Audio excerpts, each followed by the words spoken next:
Hello বন্ধুরা, random enemy চ্যানেলে তোমাদেরকে সবাইকে স্বাগত।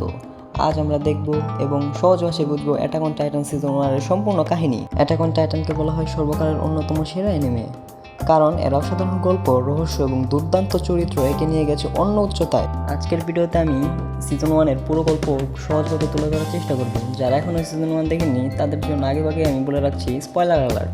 সিজন 1 প্রথম প্রকাশিত হয় 2013 সালে। এর রেটিংও খুবই ভালো, 8.8 আউট অফ 10। এটা রটেন টমেটোসেও অনেক ভালো। সিজনের মোট 25টি এপিসোড রয়েছে এবং দর্শকদের কাছে এটি দারুণ প্রশংসা পেয়েছে। তো আর দেরি কিসের, চলুন শুরু করা যাক গল্পটি। তো গল্পের শুরু হয়। গল্পের শুরুতে আমরা ছেলেকে দেখি। এই ছেলেটি একটি ভয়ানক স্বপ্ন দেখে ঘুম থেকে ওঠে। ছেলেটির নাম হলো এরিন ইয়েগার। মানুষের বসবাসের এলাকায় বিশাল বিশাল দেওয়াল দিয়ে ঘেরা। এই দেওয়ালগুলো টাইটানদের আক্রমণ থেকে মানুষকে রক্ষা করার জন্য তৈরি করা হয়েছিল। প্রায় 100 বছর আগে মানবজাতির সামনে এক নতুন শত্রুর আবির্ভাব ঘটে। তারা ছিল বিশাল দানব, যাদের টাইটান বলা হয়। টাইটানরা ছিল মানুষের থেকে অনেক বড় এবং হিংস্র, যার কারণে মানুষরা তাদের সাথে কোনোভাবেই পেরে উঠছিল না। তাই মানুষরা একটি বুদ্ধি বের করলো তাদের বাঁচার জন্য।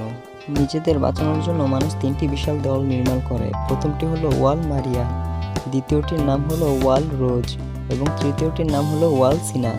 বেঁচে থাকা মানুষ এই দেওয়ালের ভিতরেই বসবাস করতে শুরু করে এবং বাইরের জগৎ হয়ে যায় তাদের জন্য অনেক ভয়াবহ। এরিন ওয়াল মারিয়ার ভিতরে বসবাস করে। মিকাসা এরিনের পরিবারের সঙ্গে থাকে এবং একসঙ্গেই তারা বড় হয়েছে। জাগানোর পর এরিন এবং মিকাসা তাদের বাড়ির উদ্দেশ্যে যেতে শুরু করে। পথেই তারা এক সৈনিকের সঙ্গে দেখা করে। সৈনিকের ডিউটি বেশ নিশ্চিন্তেই কাটছিল। এখান থেকেই আমরা সামরিক বাহিনীর কাঠামো সম্পর্কে জানতে পারি। একজন দক্ষ সৈনিক হতে হলে কয়েক বছর প্রশিক্ষণ নিতে হয় এবং তারপর তাদের কাজ অনুযায়ী তাদেরকে বিভিন্ন শাখায় ডিভাইড করা হয়। প্রথম হলো রয়্যাল গার্ড, যারা রাজকীয় এবং রাজপরিবারকে সুরক্ষা দেয়। রাজপরিবারের দেখাশোনা যেহেতু করে, তাই তাদের বেতন এবং তাদের মর্যাদা অনেক উচ্চ। দ্বিতীয় শাখার নাম হলো গ্যারিসন রেজিমেন্ট, যারা দেওয়ালের ভিতরে নিরাপত্তা বজায় রাখে এবং শান্তি শৃঙ্খলা বজায় রাখে। তৃতীয় শাখার নামটি হলো স্কাউট রেজিমেন্ট, যারা দেওয়ালের বাইরে গিয়ে টাইটানের সঙ্গে যুদ্ধ করে এবং লড়াই করে এবং তথ্য সংগ্রহ করে আবার সেখানে ফিরে আসে। এই শাখার মৃত্যুর হার সবচেয়ে বেশি। অনেক সৈনিক ফিরে আসতেও পারে না। এমন ভয়ানক কাজ করেও তারা অনেক কম বেতন পায় এবং তাদের মর্যাদা অনেক নিচে। কিন্তু তাও আমাদের নায়ক এরিন তাদেরকে একটি প্রকৃত নায়ক হিসেবে দেখে এবং এরিনের একটি স্বপ্ন রয়েছে, যা হলো সেও একদিন স্কাউট হবে। এই কথাটি এরিন তার মাকে জানায়, কিন্তু তার মা এতে রাজি হয় না। এরিনের মা চায় না যে সে মৃত্যুর সঙ্গে খেলা করুক। কোনো মা এরকম চায় না। সে যদি বাইরে যায়, তার মা জানতো তার লাশটিও তাকে আর কেউ দেওয়ার মতো থাকবে না। এরপর এরিন, মিকাস এবং তাদের বন্ধু আর্মিন ভবিষ্যৎ নিয়ে কথা বলতে থাকে। আর্মিনের একটি স্বপ্ন ছিল, সে একদিন দেওয়ালের বাইরে যাবে, সমুদ্র দেখবে, বাইরের পৃথিবীকে নিজের চোখে দেখবে। এসব কথা বলতে বলতে ঠিক তখন একটি প্রচণ্ড বিস্ফোরণ ঘটে। দেওয়ালের সামনে উপস্থিত ছিল এক বিশাল টাইটান। এটি ছিল কলোসান টাইটান। তার আকার সাধারণ টাইটানের তুলনায় অনেক বড়। সে দেওয়ালে ভয়ঙ্কর আঘাত করে এবং বিশাল একটি ফাটলের সৃষ্টি করে। ফলে যা হওয়ার তাই ঘটে। অসংখ্য ক্ষুধার্ত এবং ভয়ানক দানবরা শহরের ভেতর ঢুকে পড়ে এবং ধ্বংসযজ্ঞ শুরু করে।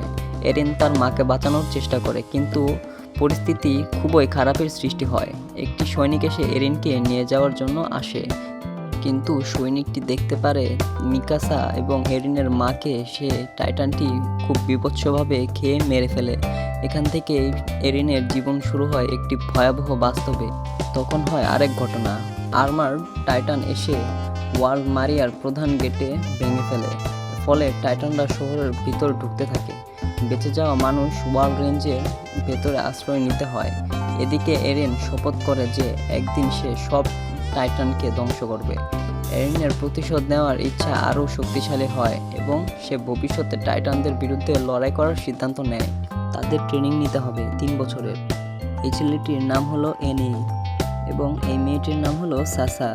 তার নাম হলো কর্নি, তার নাম হলো ক্রিস্টা এবং তার নাম হলো জেইন, তার নাম হলো মার্কো এবং তার নাম হলো রাইনার এবং তার নাম হলো ইয়ামির।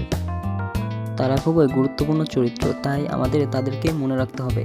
তাদের ট্রেনিংয়ের সময় তাদের ট্রেনিং নিতে হবে প্রায় 3 বছরের। তাদের শেখানো হয় টাইটানদের কীভাবে মারতে হয়। টাইটানদের একমাত্র উইক স্পট হলো তাদের ঘাড়ের পেছনে। সবাইকে ওডিএম গিয়ার শেখানো হচ্ছিল। মিকাসা খুব দ্রুত আয়ত্ত করে ফেলে, কিন্তু এরেন পারে না। পরবর্তীতে জানা যায় এরেনের গিয়ারে কিছু ত্রুটি ছিল। এরেন তার বন্ধুদের কাছে নিজের অতীত, নিজের স্বপ্ন সব কিছু শেয়ার করে। রায়নাও নিজের গ্রামের ধ্বংসের স্মৃতি শেয়ার করে। এরেন জানায় সে শুধু নিজের বাড়িতে ফিরতে চায় না, সে টাইটানদের সম্পূর্ণভাবে শেষ করতে চায়। সে এবং তার বন্ধুরা কথা বলছিল যে সে কে কী করতে চায়, কার স্বপ্ন কী।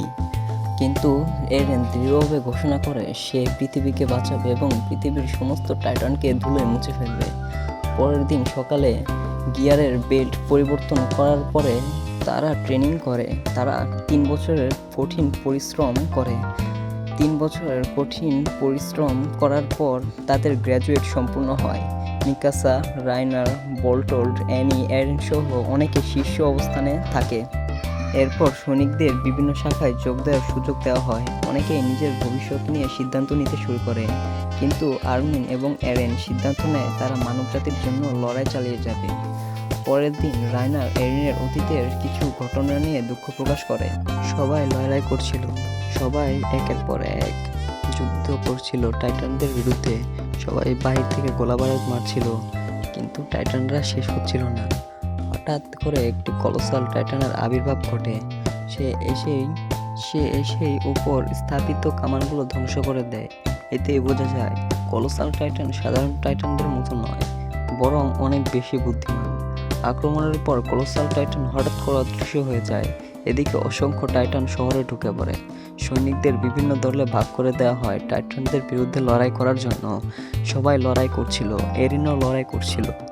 হঠাৎ করে টাইটানদের আবির্ভাব অনেক বেশি ঘটে যায়, তাই মানুষরা প্রত্যেকটা দিক সামাল দিতে না পারে যা ঘটার তাই ঘটে। টাইটানরা মানুষের উপর আক্রমণ করে এবং অসংখ্য সৈনিককে হত্যা করতে শুরু করে। চারদিকে একটি ভয়াবহ পরিস্থিতির সৃষ্টি হয়। একটি টাইটান থমাসকে ধরে খেয়ে ফেলে। এরেন তাকে বাঁচানোর চেষ্টা করলেও ব্যর্থ হয়। এরেন নিজেও টাইটানদের হাতে ধরা পড়ে এবং তাকে গিলে ফেলা হয়। মনে হয় গল্পের প্রধান চরিত্রই মারা গেল। এই ঘটনা সবাই ভেঙে পড়ে। কেউ লড়াই চালিয়ে যায়, কেউ হতাশ হয়ে পড়ে। মিকাসা জানতে পারে যে এরেন মারা গেছে, তবুও সে সবাইকে সাহস যোগায় এবং লড়াই চালিয়ে যেতে উৎসাহিত করে। কিন্তু হঠাৎ করে ওডিএম গিয়ারের গ্যাস শেষ হয়ে যাওয়ায় মিকাসা বিপদে পড়ে যায়। সে মাটিতে পড়ে যায় এবং মনে হয় সব আশা শেষ। তবুও সে শক্তি দিয়ে লড়াইয়ের জন্য প্রস্তুত হয়। ঠিক তখনই একটি রহস্যময় টাইটান এসে মিকাসাকে আক্রমণ করতে যাওয়ায় টাইটানকে ধ্বংস করে। প্রথমবারের মতো দেখা যায় এক টাইটান অন্য টাইটানকে হত্যা করছে। এতে সবাই অবাক হয়ে যায়। রহস্যময় এই টাইটানটি একের পর এক টাইটানকে মারতে থাকে। তখন সেনাবাহিনী পরিকল্পনা করে এই নতুন টাইটানকে নিজেদের পক্ষে ব্যবহার করার। এই টাইটানদের তাড়িয়ে দেওয়ার জন্য নতুন টাইটান সবার সাথে লড়াই করতে থাকে, কিন্তু তার সে সীমায় পৌঁছে যায়। টাইটানরা এসে তাকে খেতে শুরু করে এবং নতুন টাইটানটি মাটিতে পড়ে যায়।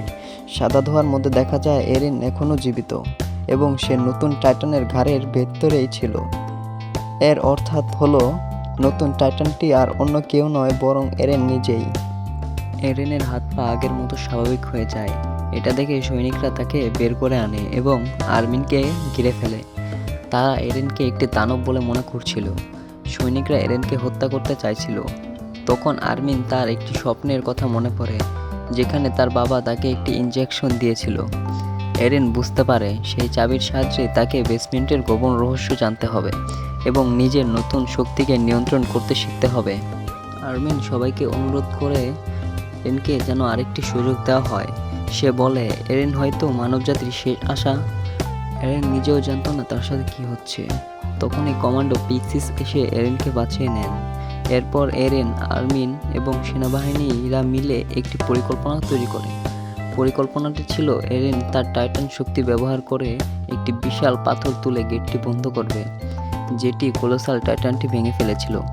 গেটটি বন্ধ হয়ে গেলে অন্য টাইটানরা আর ভেতরে ঢুকতে পারবে না। পিক্সিস সবাইকে পরিকল্পনাটি জানায় এবং সৈন্যদের প্রস্তুত হতে বলে। অনেকে ভয় পেলেও এরেন পরিকল্পনায় অংশ নিতে রাজি হয়। অন্য সৈন্যরা টাইটানদের ব্যস্ত রাখার দায়িত্ব নেয়। এরেন টাইটানে রূপান্তরিত হয়। সে কিন্তু টাইটানদের দেহ নিয়ন্ত্রণ করতে পারে না এবং মিকাসার উপরে আক্রমণ করে বসে।